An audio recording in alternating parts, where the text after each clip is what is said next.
Question number 5. Let's see. As a civilian, how do you feel about Obama's work with the LGBT community? Is that different than how you feel about his work as Commander-in-Chief?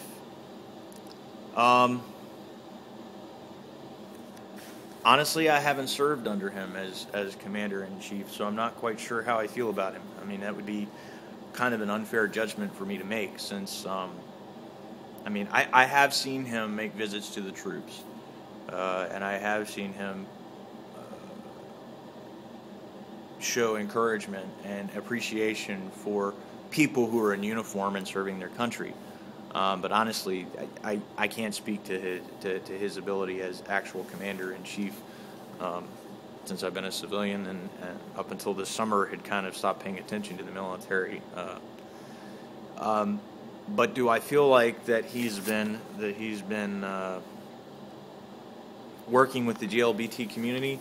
I do. I don't think that he is as in tune with the community as people wanted to believe. Because he's very open about supporting the gay community, but I think that support comes from being open-minded, not necessarily from understanding, and I think there is a distinction.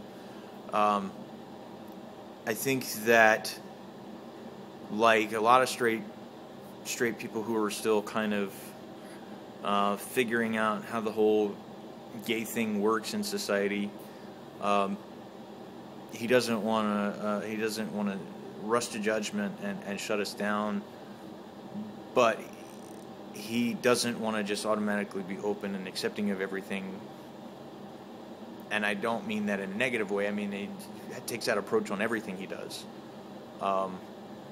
So I think, yes, he's been working with us in a way that he thinks is appropriate. I think that he doesn't get enough credit for doing things because he doesn't do everything transparently, which he made the mistake of saying he was going to do when he began his administration. And so I think that people believe that meant he was going to do every meeting and every conversation and every phone call and make lots of publicity about it. But quite frankly, that's not how Washington works. And despite his desire to change how DC works, I think that he didn't get elected the first African-American president of the United States without knowing how to work the system when he needs to. And I don't doubt for a minute that there were some deals made behind closed doors that he was willing to not take credit for in order to make this happen. I also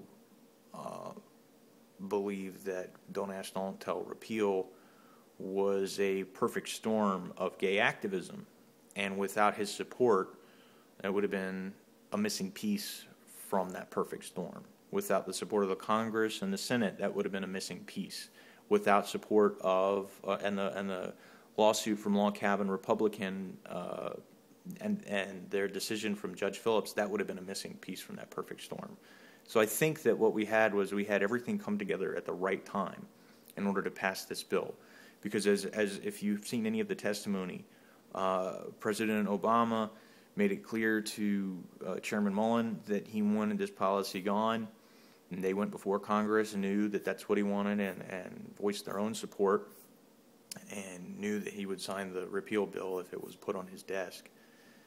And that lawsuit by Log Cabin Republican, where they got it declared unconstitutional, and that's now being appealed in the Ninth Circuit, was something that was hanging over the heads of the senators when they had to make a choice about whether or not to pass the bill.